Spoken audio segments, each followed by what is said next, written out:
Hi everyone, welcome back to English with Katharine. It's that time of the week again for another lesson. It's come round really quickly, hasn't it? I feel like this week is flying by. In English, when time feels like it's going really fast, we say it's flying. So time is flying this week. So today is another pronunciation video, one of my favourite kinds of videos to make. And today I've got 3 tips for turning an American accent into a British accent. Now, when I say British accent, I mean modern received pronunciation. So that's the accent that I speak with.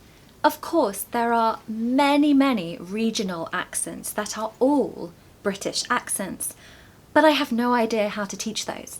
I can try a few others. I used to be quite good at a northern accent, but now Bath just makes me think of Bath. They say Bath up north and we say Bath down south. So accents are very personal things. I think I talked about this in another video, but your accent is really connected to your identity and how you feel in your own skin. So no one else can know how you really feel, and it's completely up to you how you want to sound, which accent you want to have. I personally love accents because they show exactly your heritage, where you're from, and the main thing for me is that you should be understood, okay? If you're understood and everything is smooth with your communication with others, then there really is no issue. But of course, some people have their own reasons for wanting to sound more British or wanting to sound more American. Today, I'm going to try to make you sound more British. You will hear my hilarious American accent though later in the video, so I hope you enjoy it. Number 1 is the T sound. The T sound. Cup of tea, also T in words. Very British. Just T in general. So specifically, the T in the middle of words is very pronounced. Now, you don't want to sort of say it too harshly. It still needs to be soft, but you really do need to pronounce that T. For example, British, city, letter, better. So you really want that T sound, T, better, letter. Even if you just do this, you will automatically sound more British, because in the American accent, the T is more like a D in many areas. So, for example, they say letter, better, city, British.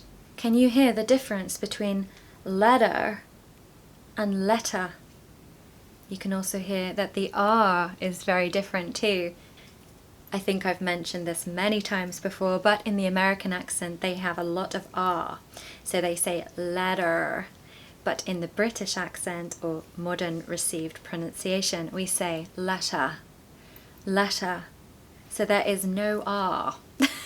So I'm going to give you a little piece of text now to practice yourself, but also to listen to me saying, so you can listen out for all the T sounds and you can start to hear how this T sound really characterises the British accent.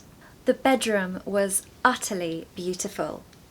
It was in the attic of an old cottage. It had pink satin bedding and a copy of Harry Potter on the bedside table. On the windowsill was a bottle of wine, a letter, and a vase of roses slowly wilting, each petal falling one by one. So, did you hear those T sounds?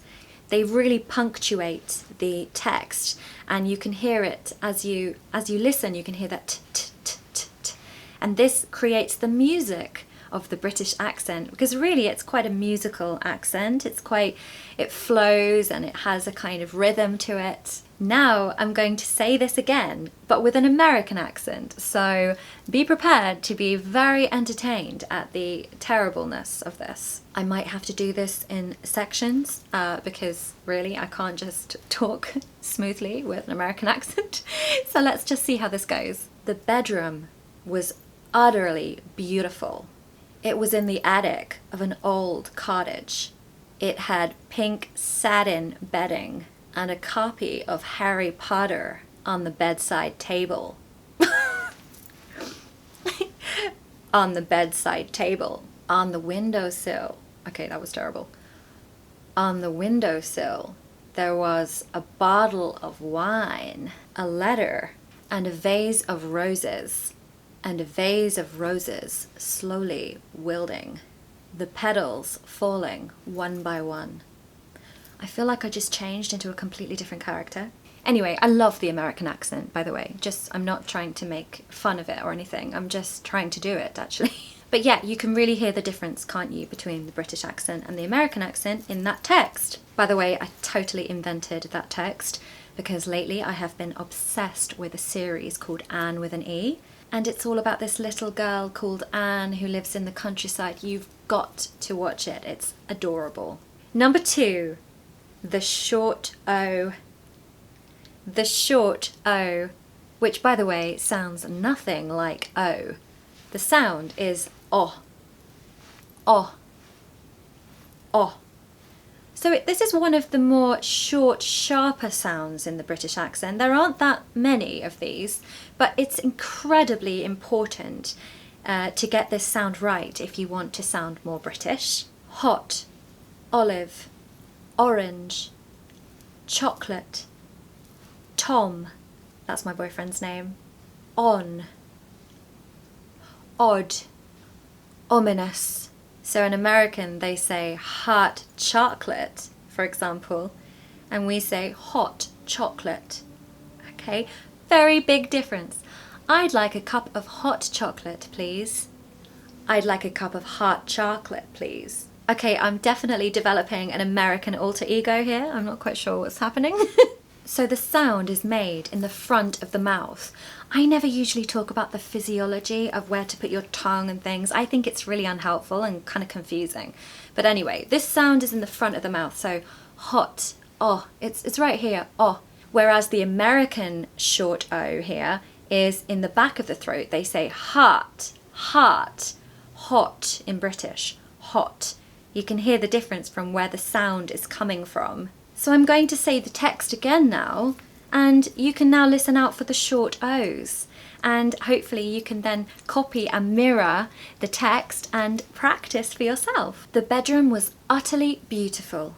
It was in the attic of an old cottage. It had pink satin bedding and a copy of Harry Potter on the bedside table. On the windowsill was a bottle of wine, a letter, and a vase of roses slowly wilting, each petal falling one by one. So I'm going to highlight where the short O's are now, so you can see if you were correct in trying to identify them. And yeah, this really is a very British sound to get right. And you know, my boyfriend is called Tom. It's very British to say Tom. If I was American, I'd be calling him Tom all the time.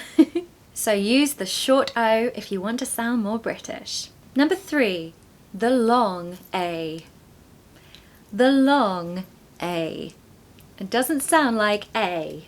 Now I call the long A the R sound. R. It's like the sound you make when you're at the dentist and you have your mouth open and he's like, say R, and you're like, R. I don't know what the sound is in your country, but whether there's different sounds in different countries for dentists, but it's definitely R in England. So the American way of making this sound is with the ah sound. For example, we say last, and in American they say last, which is actually similar to the northern British accent in the UK, as they say last, which is similar to last. Right? American just have this lovely swing to it, so it's got this kind of like nuance and rhythm, but in the modern RP accent it's just ah, last, last. Other examples are past, bath, grass, after, laugh, fast. This sound is also in a lovely quote from Pride and Prejudice when Darcy says, ooh, Darcy, that's another long A. Darcy, one of the main characters in Pride and Prejudice. If you haven't seen it, please watch it. It's one of my favourite films. He says, I love you most ardently. Please do me the honour of accepting my hand. So here, ardently has the long A. So really it gives a softness and it prolongs the words a little bit so that they're not so rushed. So it sounds kind of lilting and soft and has this sort of smooth flow. And here is some text which has a few long A's. So listen out for them and then you can copy and practice for yourself. Lie down on the grass and bask in the sunshine. Laugh at the children running after each other. And ask yourself, what is really important? Then have the courage to build your life around your answer. So well done if you managed to pick out the long A's. I'm now going to attempt an American accent again, so prepare yourself to be extremely entertained. I can warn you that this is going to be awful. Lie down on the grass and bask in the sunshine. Laugh. Okay, for some reason I sound like a cowboy. Don't know what's going on. Laugh at the children running after each other. Ask yourself, what is really important? Then have the courage to build your life around your answer. So hopefully if you could concentrate without laughing so much at that, you probably hear that there is also a lot of the T sound that's an American D. So with important, okay, they've got the T on the end, yeah, but that T in the middle is a D sound, so it's important. And yeah, just have fun repeating this text over and over again until you sound how you want to sound. Maybe you'll prefer the American version and decide you want to sound more American. Who knows? I hope you enjoyed this video. I really enjoyed making this one. I know I always say that, but I really love pronunciation videos. And if you liked the video, please subscribe. That would be so great. I'm really looking forward to seeing you next week, and I hope you have a lovely weekend. Bye.